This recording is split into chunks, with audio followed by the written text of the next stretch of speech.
Halo Fitness Mania, hari ini saya kedatangan Sally. Halo. Halo Sel. Ya. Mau ada pertanyaan apa Sel? Iya nih Mas Ade, ngobrol-ngobrol lagi ya. Jadi kan selama ini Sally udah sering sharing konten-konten. Jadi tentang yang sempet rame banget tuh waktu itu tentang bahayanya jaket sauna. Terus Jaket udah sauna, gitu oke. teh pelangsing, Teh obat pelangsing. pelangsing, air lemon ya Mas Ade banyak. Oke. Nah sekarang pertama Sally tuh jadi pengen share juga ke follower Sally, jadi biar dengar sendiri dari orang yang paling tepat lah, yaitu Mas Ade gitu. Gimana pendapatnya Mas Ade tentang ya misalnya Tentang hal tersebut gitu yes, ya? tentang Ya. hal-hal tersebut. Oke baik, ya teman-teman sekalian. Jadi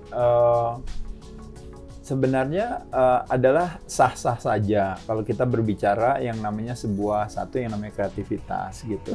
Dua, kita menghargai yang namanya sebenarnya, jadi dalam hal ini adalah sebuah kemodernan. Jadi modern itu selalu bernuansa kepraktisan kan, bener kan? Ya. Jadi ada semacam kayak apa ya, shortcutnya, jalan pintasnya gitu. Tapi memang tantangannya daripada jalan pintas itu, kita berharap kalau bisa tidak terjadi ada konsekuensi dampak samping di sana gitu. Tapi kalau seandainya misalnya dampak sampingnya bisa diminimalkan, itu akhirnya menjadi, kalau istilahnya bahasanya namanya, loh bukankah jadi lebih efektif gitu. Dengan cara daripada harus muter, kenapa nggak bisa langsung aja cari yang cepat kan gitu ya.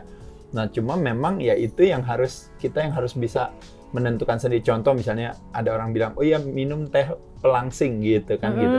Tapi kita pertama-tama mesti membuat satu investigasi dulu. Misalnya tehnya pelangsing itu maksudnya apa?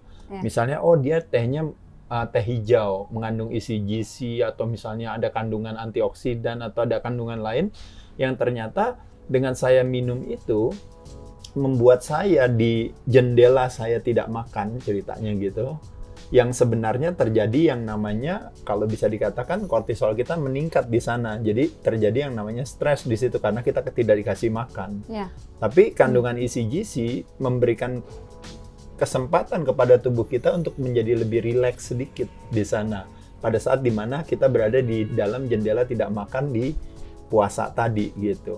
Berarti ada kebermanfaatannya dong. Ya berarti ada. Kedua juga misalnya orang bilang, oh ya saya ngopi misalnya. Dengan saya ngopi, ternyata bisa mengoptimalkan panas di badan saya gitu. Nah kalau panas kan kadang-kadang ada istilahnya namanya thermic effect of food gitu misalnya. Jadi badan membutuhkan panas untuk mencerna ini. Tapi dengan memakai itu jadi bisa lebih optimal lagi gitu. Jadi persentasenya dari yang 15% daripada mungkin basal metabolic rate kita bisa jadi lebih dari 15% lagi. Nah jadi nanti teman-teman silakan lihat sendiri aja. Tapi kalau seandainya ada kandungan-kandungan yang berbahaya gitu, yang sebenarnya berbahaya di sini juga pemaknaan ya. Kita bilang bahayanya dalam hal apa dulu nih gitu. Kalau ternyata kandungannya mengandung misalnya gitu kan, Mas Ade? chemical, atau kalau mungkin bahasa Indonesia itu namanya obat keras lah gitu atau apa.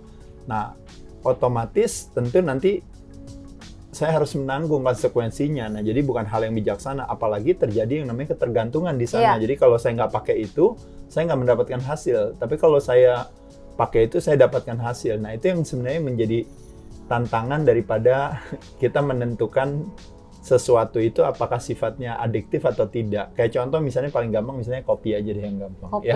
Kopi kan ada kandungan kafein kan? Nah, kafein itu bisa bantu untuk dalam tanda kutip kalau kita pakai tanpa gula pada saat jendela tidak makan, lalu kita lakukan sebelum melakukan aktivitas olahraga, apakah akan mengoptimalkan si aktivitas olahraga tersebut, satu, dan kedua apakah akan mengoptimalkan terjadinya yang namanya pecahnya si tabungan energi kita, which is adalah si lemak yang kalau dalam molekul itu ada namanya trigliserida, itu dipecah jadi digliserida, monogliserida, jadi akhirnya jadi gliserol dan tenaga. Oh dia bisa bantu nggak gitu, kalau istilahnya mengaktifasi hormon sensitif lipase. Oh ternyata memungkinkan. Ya oke, tapi pertanyaannya, kalau seandainya next time kamu olahraga terus kopinya kebetulan nggak ada gitu, kamu jadi akhirnya jadi nggak olahraga nggak jadi pengaruh. Nah jadi lebih ke sana gitu. Jadi bukan masalah itemnya, tapi lebih kepada apakah item tersebut membuat kita jadi tergantung. Bahkan tergantung sesuatu yang positif aja sebenarnya nggak oke. Apalagi ketergantungan. Iya, apalagi sesuatu yang memang negatif.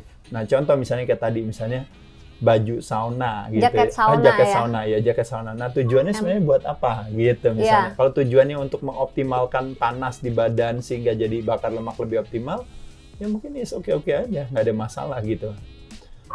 Sauna sendiri sebenarnya fungsinya kan lebih kepada kalau yang disebut namanya hot therapy gitu kan.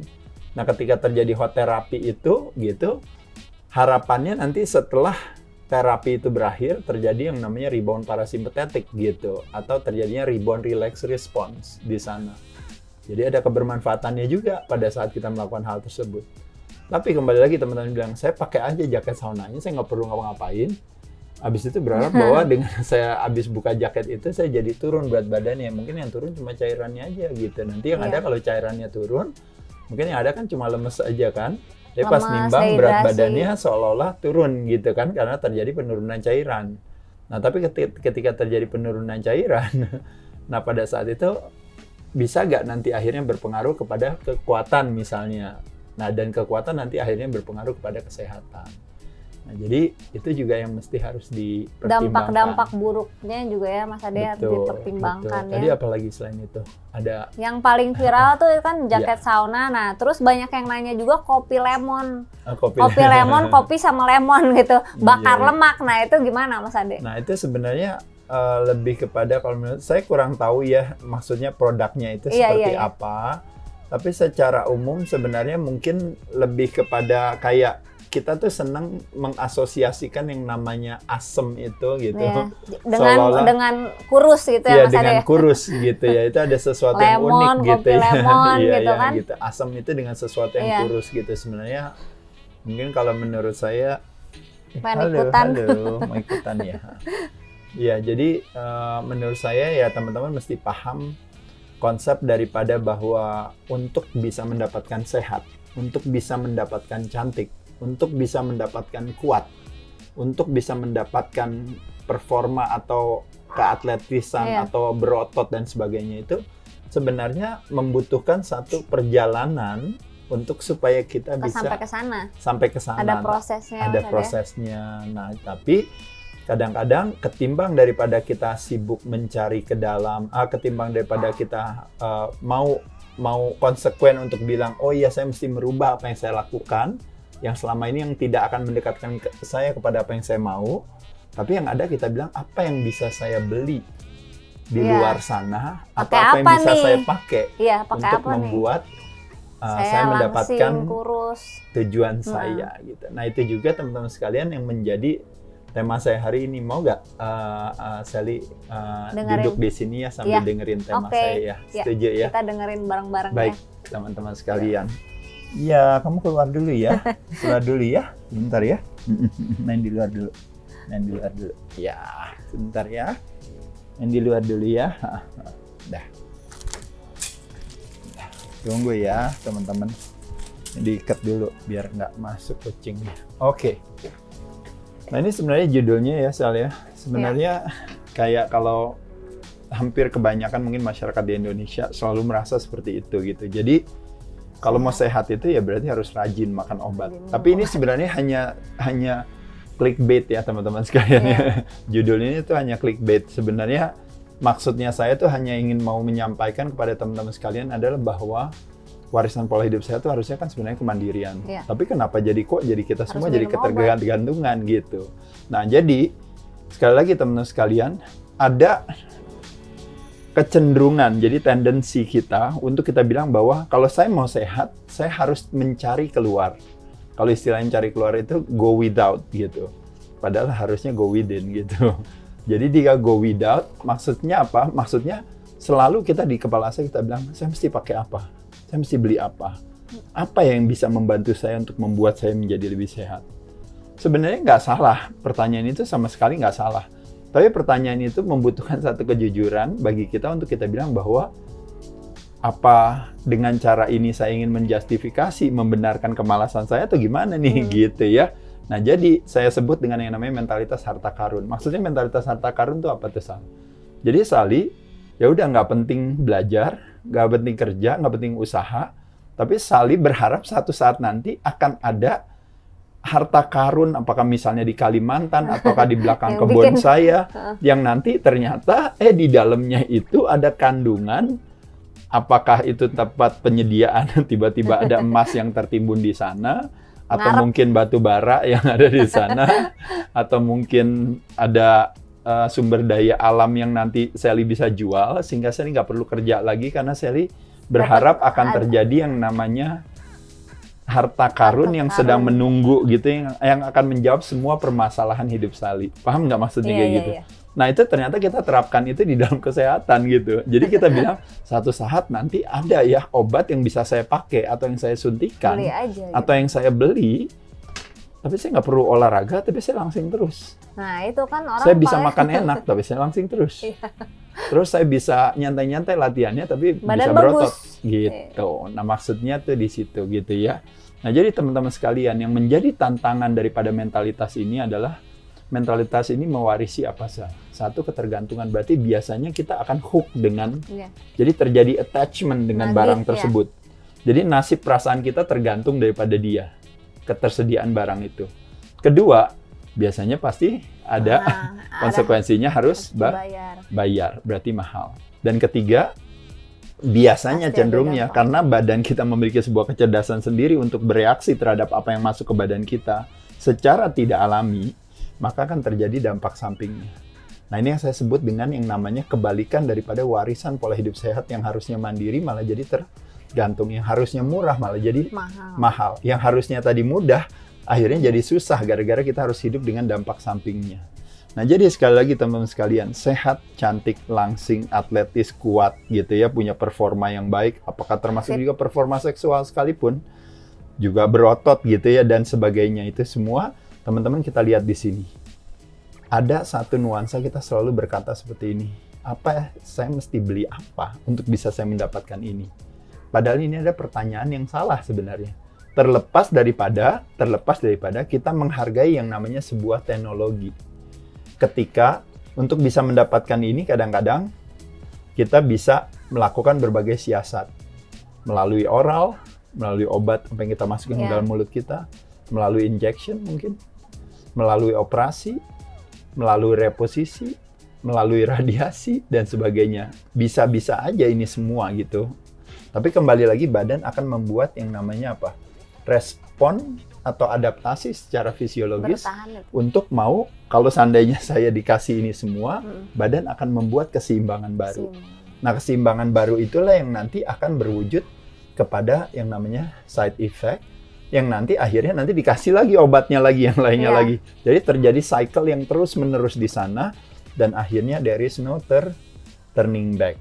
Nah, jadi teman-teman sekali lagi, kalau seandainya, jadi pertanyaannya dong tentunya Sally dan juga kawan-kawannya itu, jadi yang mana dong garis batas saya bisa menggunakan alat bantu atau teknologi itu yang memungkinkan saya untuk bisa saya pakai, tapi boleh gitu, dan mana yang nggak boleh, gitu kan pertanyaannya. Nah jawabannya saya adalah di definisi daripada yang namanya adiksi tadi, yaitu adiksi atau adiktif atau yang dikenal dengan namanya kecanduan. Nah jadi teman-teman sekalian, kalau tidak terjadi kecanduan, ya berarti nggak ada masalah. Tapi kalau seandainya akhirnya kita harus bolak-balik terus-menerus ke sana, nah ini yang menjadi tantangan. Itu aja maksud saya. Paham nggak maksudnya? Sebagai salah satu indikator aja kalau maksud saya. Jadi teman-teman sekalian, biasanya problemnya adalah kecanduan itu sering terjadi pada saat kita menciptakan yang namanya form of escaping. Kita berlari di dalam sebuah pelarian, apakah lari ke makanan, fooding, lari ke smoking, lari ke drinking, lari ke drugging dan medicating. Teman-teman bisa lihat nih di sini. Ini semua menghasilkan dampak samping. Kalau fooding, dampak sampingnya apa? Kalau larinya ke makanan, ke gula, dampak sampingnya resistensi insulin, permasalahan metabolic syndrome. Kalau smoking berarti larinya ke saluran pernafasan. Kalau drinking, larinya kemana? Ke liver, fatty liver disease. Kalau drugging dan medicating, larinya ke banyak hal. Hampir semuanya ini kena semua di sana. Nah, jadi teman-teman bisa lihat di sini. Jadi, kalau kita menggunakan ini gitu, untuk bisa mendapatkan sesuatu sehat gitu dengan membuat satu justifikasi pembenaran bahwa saya nggak perlu merubah perilaku, ya teman-teman nanti siap aja gitu untuk menghadapi kondisi itu gitu ya. Nah, jadi sekali lagi teman-teman sekalian, pendekatan atau kebijakan daripada kesehatan kepada tubuh kita sendiri, termasuk juga kebijakan kesehatan secara nasional ya, kalau kita ngomongin sebuah negara gitu. Jadi selalu terjadi versus antara yang namanya preventif, promotif, versus kuratif. Nah, apa sih yang diwariskan oleh kuratif dan preventif? Kalau preventif itu adalah kita akan menjadi murid daripada sebuah antisipasi. Jadi sebelum hal itu terjadi, kita udah antisipasi duluan. Tapi kalau kuratif lebih kepada bahwa kita jagoan daripada men-treat si ailment tadi gitu. Jadi selama belum sakit tidak terjadi gitu. Tapi ketika sakit baru kita campur tangan gitu. Jadi selama belum sakit ya udah ngapain pola hidup sehat santai aja. Nanti kalau udah sakit repot. Baru gitu. Sadar. Nah, pada saat makanya kenapa ketika kita menjadi murid daripada sebuah reaksi biasanya pasti akan lebih mahal. Kedua, preventif itu dia berfokus kepada hulunya. Kuratif berfokus kepada hilirnya. Preventif berfokus kepada akar permasalahannya. Jadi kayak contohnya misalnya, kenapa tekanan darah saya tinggi? Kenapa gula darah saya tinggi? Kalau kita berfokus kepada akarnya, kita akan cek investigasi ternyata saya makan gulanya atau saya makan karbohidratnya, makronutrisinya terlalu tinggi. Sehingga terjadilah ke sana. Ternyata geraknya saya kurang. Terjadilah ke sana. Ternyata saya istilahnya punya opsi cara pandang yang melemahkan hati. Ternyata permasalahannya ke sana. Nah, dalam hal kuratif, kita nggak mempedulikan akar permasalahan. Kita sibuk dengan ujung permasalahan. Tekanan darah tinggi, tinggal pakai obat hipertensi. Gula darah tinggi, tinggal menurunkan gula darah dengan metformin, dengan insulin. Kolesterolnya tinggi, sebenarnya kolesterol tidak bisa dijadikan sebagai indikator, bahkan sebenarnya nggak relate sama apapun juga, termasuk cause of death atau apa.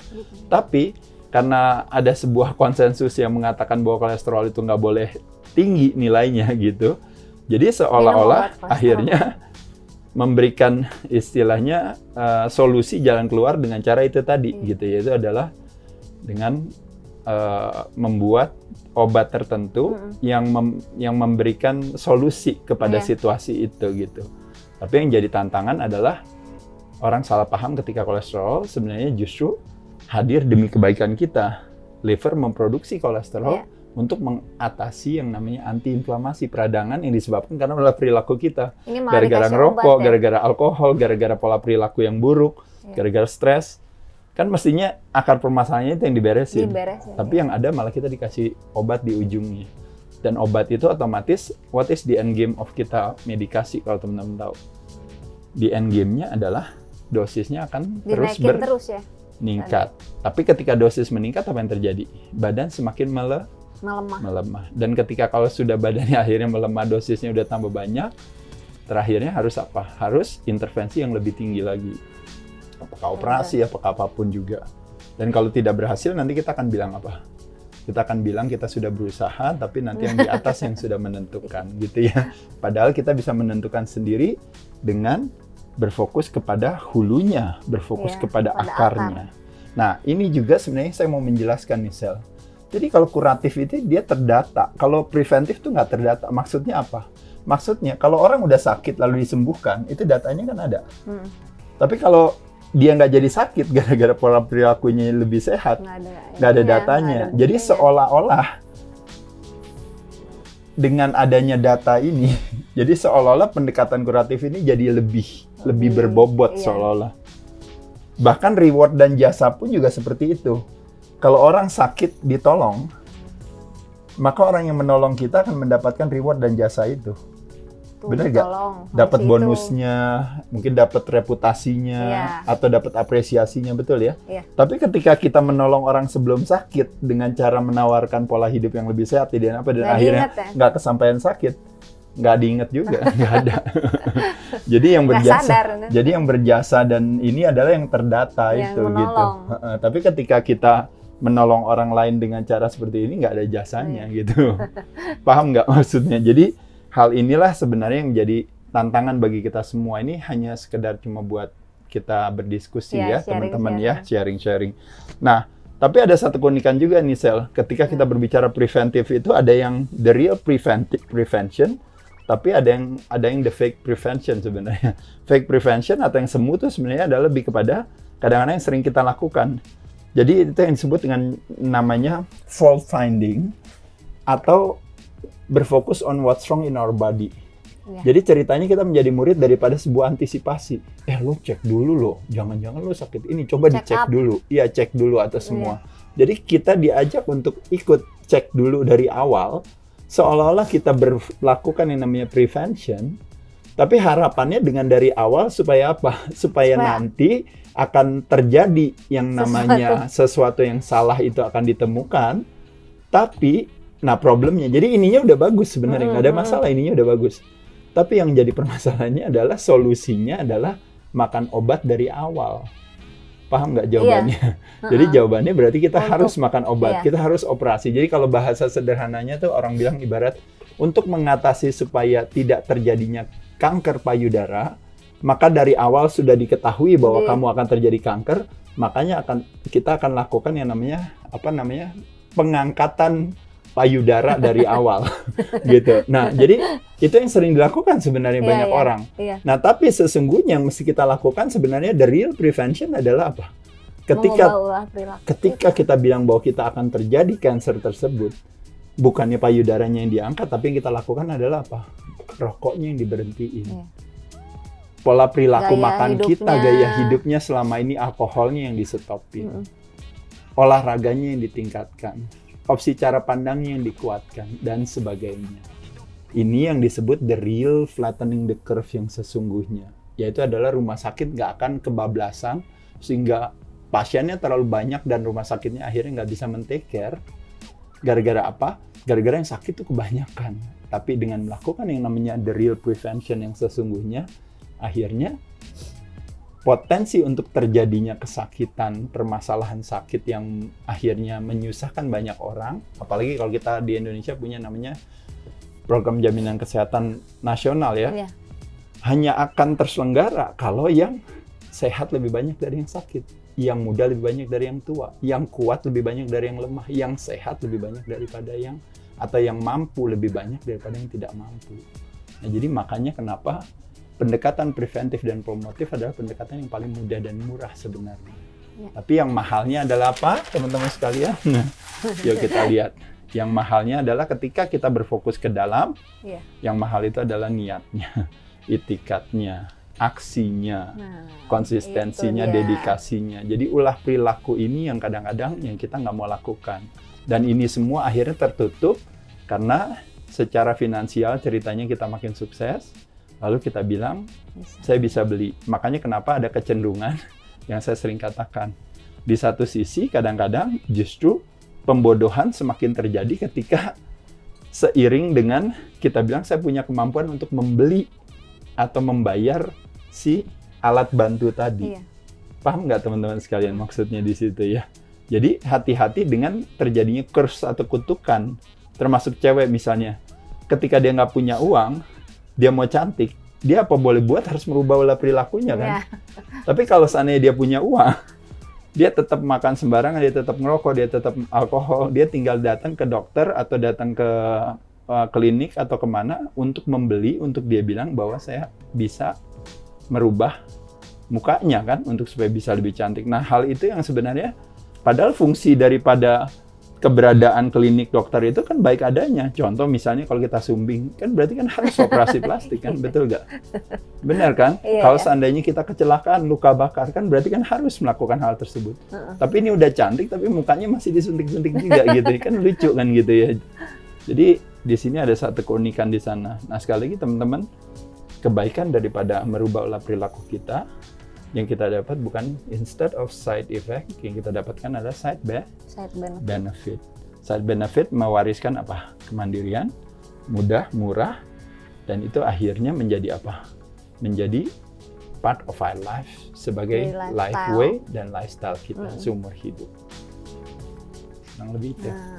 Thank you Mas Ade buat sharingnya. Thank you Sally udah datang. Semoga bermanfaat ya teman-teman. Nanti silakan boleh share, boleh komen juga. Dengan senang hati. Saya ucapkan terima kasih teman-teman. Dadah.